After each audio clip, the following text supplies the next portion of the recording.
Assalamualaikum warahmatullahi wabarakatuh. Izin memperkenalkan diri, saya Salsabila dengan NPM 2313041016. Di video kali ini saya akan mempraktikkan keterampilan menjelaskan. Selamat menyaksikan. Assalamualaikum.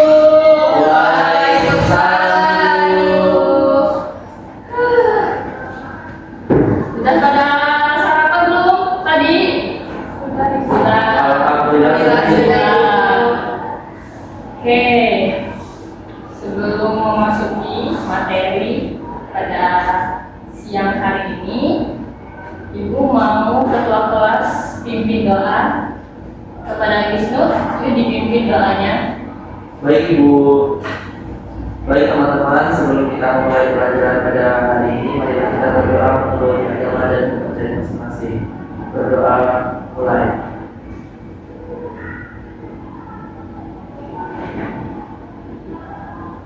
Berdoa selesai.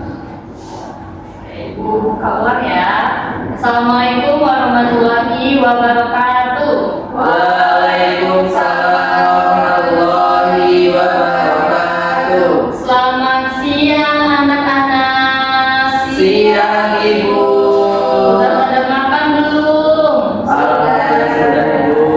Dan hari ini udah melakukan aktivitas apa aja? Saya nampak dulu. Oke. Terus yang lainnya?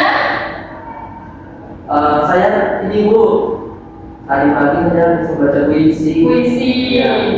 Puisinya mudah dipahami atau enggak? Mudah Bu, Mudah dipahami. Oke, itu nanti masuk ke materi yang akan kita bahas ya. Sebelum itu Ibu mau cek kehadiran dulu. Ini masuk semua apa enggak? Masuk Ibu. Masuk. Oke. Asrian Tanah Pratiwi, Hadir Ibu. Muhammad Wisnumurti, Hadir Ibu. Zahira Sofa. Hadir Ibu. Oke, masuk semua ya. Jadi langsung aja kita masuk ke materi membandingkan puisi Dyavan dan puisi Prismatis. Sebelumnya itu kan kita sudah belajar tentang mengenal puisi. Ada yang masih ingat nggak sih pembelajaran pertemuan minggu lalu apa itu puisi? Boleh? Boleh Zahira? Puisi itu karya sastra yang terdiri atas bait, barik, terus ada rima dan irama juga Ibu. Betul. Jadi ini ya singkatnya yang dikatakan oleh Zahira tadi benar itu puisi. Puisi adalah karya sastra yang terdiri atas bait, barik, dan memiliki rima serta irama. Lalu yang kedua puisi Dyavan, materi kita hari ini, yaitu puisi yang maknanya mudah dipahami. Lalu yang ketiga puisi Prismatis, yaitu puisi yang mengandung majas atau kiasan sehingga maknanya tidak terlalu mudah untuk ditafsirkan. Lalu ada rima itu persamaan bunyi kata.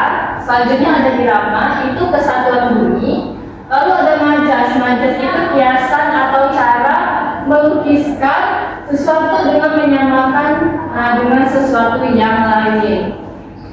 Oke, selanjutnya. Nah, ini dia puisi Diavis.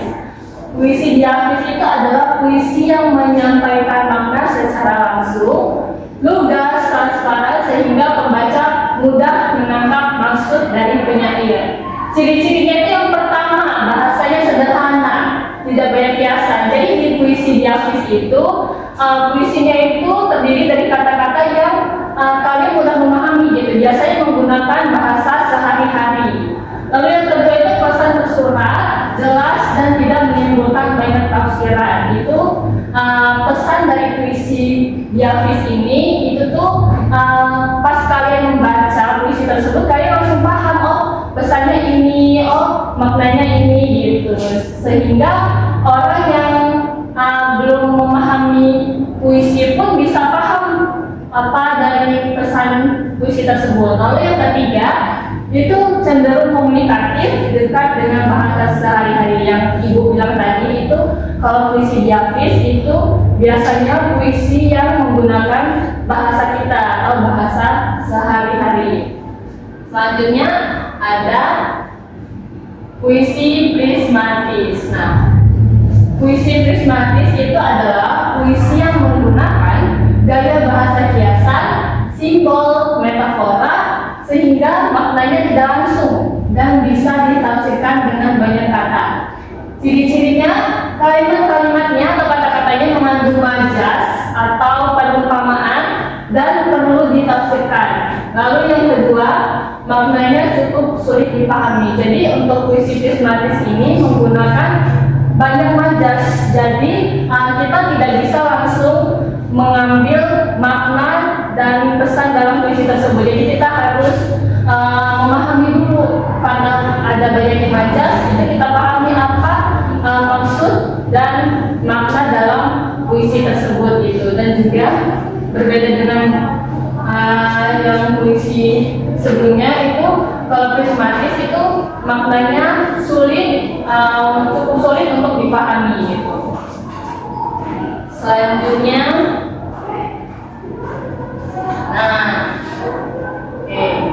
oh ya, sebelum itu Ibu akan menjelaskan terlebih dahulu. Contohnya ini, Ibu bangun lebih awal, menyapu halaman rumah. Ia menyiapkan sarapan agar anak-anaknya tidak lapar. Nah itu mudah dipahami nggak bahasanya? Udah. Nah ya, ini termasuk contoh puisi diamatis ya, karena Ibu bangun lebih awal. Jelas itu berarti pesannya itu, oh ibu bangun tidurnya lebih awal gitu. Jadi dan tidak ada majas yang digunakan. Lalu selanjutnya ada menyapu halaman rumah. Itu jelas kalau ibu sedang menyapu halaman rumah. Lalu yang ketiga, yang menyiapkan sarapan agar anak-anaknya tidak lapar. Nah itu termasuk contoh puisi diamatis. Lalu yang kedua ada ibu adalah fajar pertama. Cahayanya menghapus malam dan dalam genggam tangannya padi berbisik tentang doa yang abadi. Nah ini termasuk langsung aja. Nah ini termasuk puisi prismatis karena ibu adalah fajar pertama. Ibu kan bukan fajar pertama ya, ibu itu adalah manusia gitu, seseorang. Nah ini ibu adalah fajar pertama itu menggunakan majas namanya, perumpamaan. Cahayanya menghapus malam. Nah, terus dalam genggam tangannya padi berbisik tentang doa yang abadi. Nah itu menggunakan majas karena artinya itu emang padi bisa berbisik enggak kan? Nah, jadi makna yang dapat kita ambil dari majas prismatis ini itu adalah bahwa tentang kasih sayang seorang ibu gitu ya. Itu untuk puisi prismatis. Baik, selanjutnya itu aja sih. Apakah ada yang masih dibingungkan atau ada yang ingin ditanyakan? Sudah cukup jelas Ibu. Sudah cukup jelas ya. Oke, kalau sudah cukup jelas, Ibu akan memberikan kalian soal. Jadi di tabel ini nanti ada puisi-puisi. Jadi di kolom selanjutnya itu ada iya dan tidak. Kalau iya itu berarti artinya puisinya diamatis, kalau tidak itu prismatis. Jadi di kolomnya itu bisa kalian isi diamatis, terus kalau ini puisinya prismatis gitu ya. Ini ada 10 soal, mudah kok ya. Ibu akan bagikan kepada kalian. Waktunya jangan lama-lama ya, tepat saja. 10 menit, 1 soal, 1 menit. Dimulai dari sekarang.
2 menit lagi ya.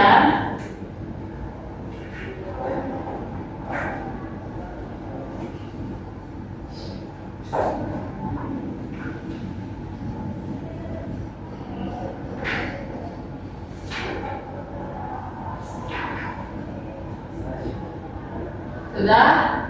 Belum.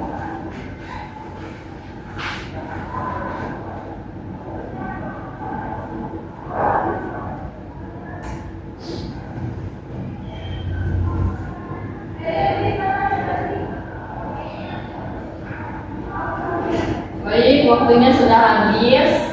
Silakan dikumpulkan ke depan.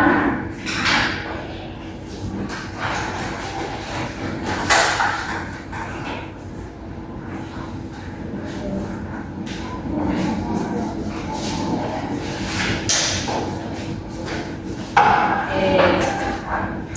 Bagaimana materi hari ini? Apakah dapat dipahami atau agak sulit tapi pelan-pelan paham? Agak sulit tapi pelan-pelan paham. Iya, oke. Baik, karena waktunya juga sudah mau habis ya, dan ibu mau minta 1 orang deh, atau terserah mau siapa aja, untuk dapat menyimpulkan materi dari hari ini yang telah kita pelajari. Apa itu puisi diafis dan juga puisi primatis? Ya, ada yang bisa? Oke, Astri, silakan. Baik Ibu, di sini saya dapat menyimpulkan dari pembelajaran yang telah Ibu berikan kalau puisi diafis itu adalah puisi yang menyampaikan makna secara langsung atau jelas, tidak menggunakan banyak majas atau tidak menggunakan majas dan mudah dipahami karena memakai bahasa yang lugas dan tanpa kiasan. Sedangkan puisi prismatis itu puisi yang banyak menggunakan majas sehingga maknanya bersifat tersirat, kayak imajinasi dan dapat ditafsirkan dengan banyak cara, seperti itu Ibu. Baik, betul sekali Astri. Bukan untuk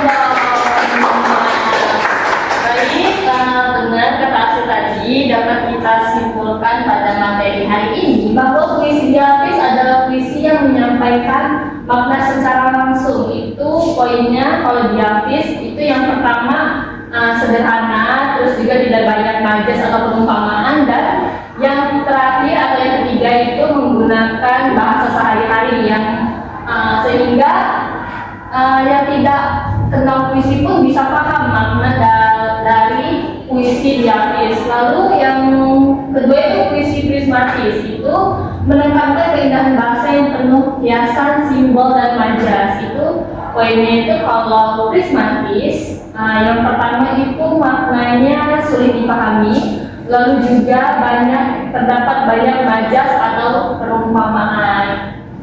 Baik, itu tadi materi pada hari ini. Minggu depan kita akan bahas tentang makna dalam puisi. Jangan lupa kalian pelajari materi untuk selanjutnya. Mungkin itu saja yang dapat Ibu sampaikan karena ini jamnya sudah menunjukkan pukul 3 sore dan kalian harus mau pulang. Silakan ketua kelas pimpin doanya. Baik Ibu, baik teman-teman, sebelum kita mulai pada sore hari ini, mari kita berdoa kepada masing-masing. Berdoa mulai.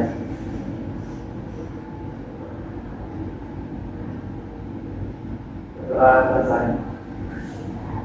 Baik, terima kasih anak-anak sudah dapat aktif dan juga mengerjakan soal tadi ya, walaupun sebentar, tapi alhamdulillah Ibu lihat isi semua.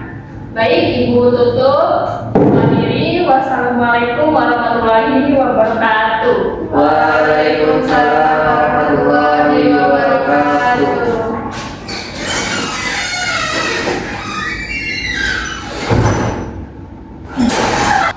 Panduan observasi 2, keterampilan menjelaskan.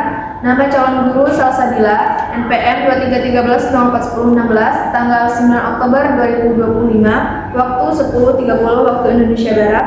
Topik pembahasan yaitu membandingkan puisi diafis dan prismatis semester 5. Poin pertama yaitu penjelasan. 1. Guru menyadari adanya keterbatasan perbendaharaan kata dengan ungkapan yang dimiliki siswa, maka itu guru tidak menggunakan kalimat yang berbelit-belit. Ya, sudah dilakukan. 2. Guru menghindari penggunaan kata-kata yang meragukan dan yang berlebih-lebihan. Ya, sudah dilakukan. Poin yang kedua yaitu penggunaan contoh dan ilustrasi. 3. Guru memberikan contoh yang cukup untuk menanamkan pengertian dalam penjelasannya. Ya, sudah dilakukan. 4. Guru menggunakan contoh yang relevan dengan sifat dari penjelasan itu. Ya, sudah dilakukan. Yang kelima, contoh yang digunakan guru sesuai dengan usia, pengetahuan, dan latar belakang siswa. Ya, sudah dilakukan.